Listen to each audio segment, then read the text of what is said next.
Oke, untuk berikut ini kita coba review sedikit di bagian preferensi ya atau pengaturan. Sebab pengaturan ini sangat penting untuk terjadinya transaksi dan laporan ke depannya. Nah, jadi di sini di informasi perusahaan kita sudah lengkapi. Nah, jadi tanggal setup awal itu sebaiknya tanggal akhir neraca ya. Jadi kalau dimulai dengan 1 Januari 2021, maka tanggal mulai adalah 31 Desember 2020. Nah, seperti itu dan periode akuntansi Januari sampai Desember ya. Nah, kita bisa lengkapi.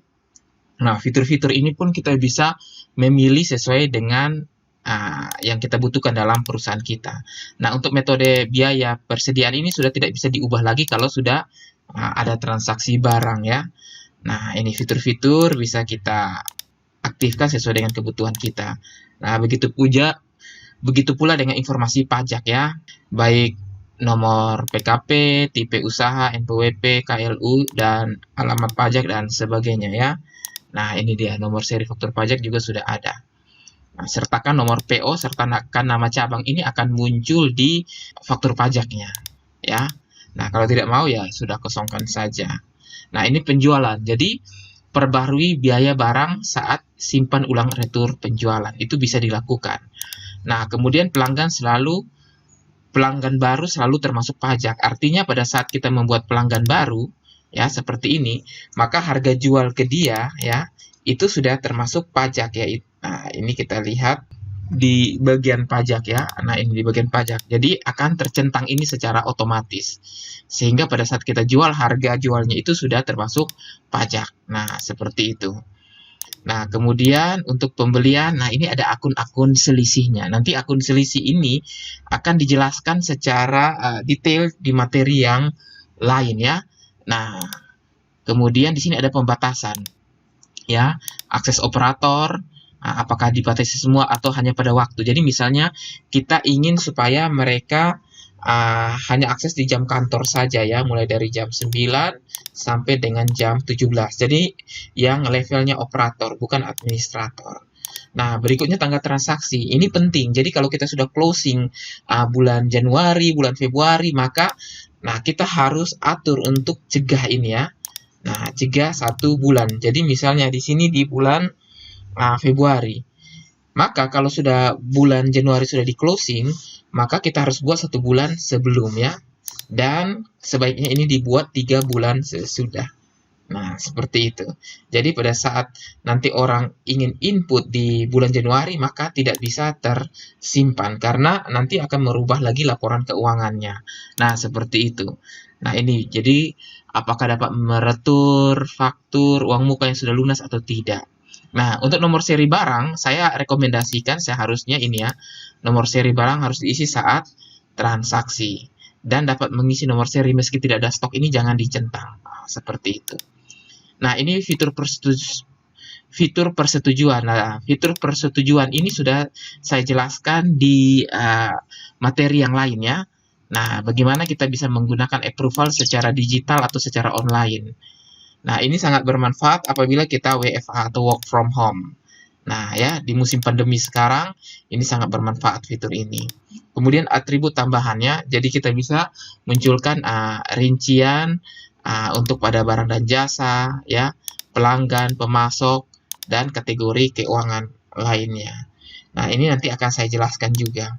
Nah, ini adalah akun-akun perkiraan, ya. Nah, akun-akun perkiraan sudah kita tentukan sebelumnya. Nah, baik yang untuk neraca, ekuitas saldo awal, laba ditahan, laba rugi, PPh 21 untuk premi, BPJS Ketenagakerjaan dan Kesehatan. Nah, seperti itu. Jadi caranya adalah seperti berikut ini ya. Nah, oke, kemudian yang lain-lain. Nah, biasanya umur faktur dihitung dari tanggal faktur dan komisinya dihitung dari faktur yang sudah lunas. Nah, apabila sudah selesai kita simpan saja. Nah, kalau kita sudah simpan, nah kita bisa melakukan transaksi ya. Oke. Nah, di bagian perusahaan ini juga ada setting-setting yang lain. Jadi misalnya untuk pengiriman ya. Jadi pengiriman ini kita bisa buat di sini belum ada. Jadi kita bisa tambah misalnya tiki ya.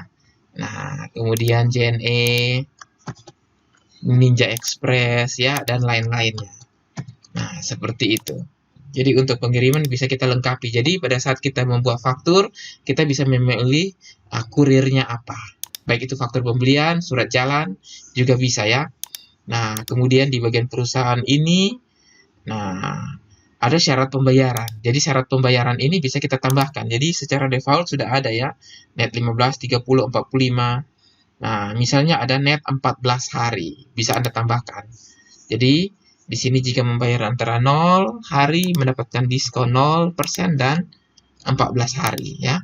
Keterangannya isi saja 14 hari. Nah, ini akan bisa kita pilih juga saat kita buat faktur ya, syarat pembayaran ini. Nah, ini juga berfungsi untuk menghitung masa jatuh tempo faktur dari syarat pembayaran ini.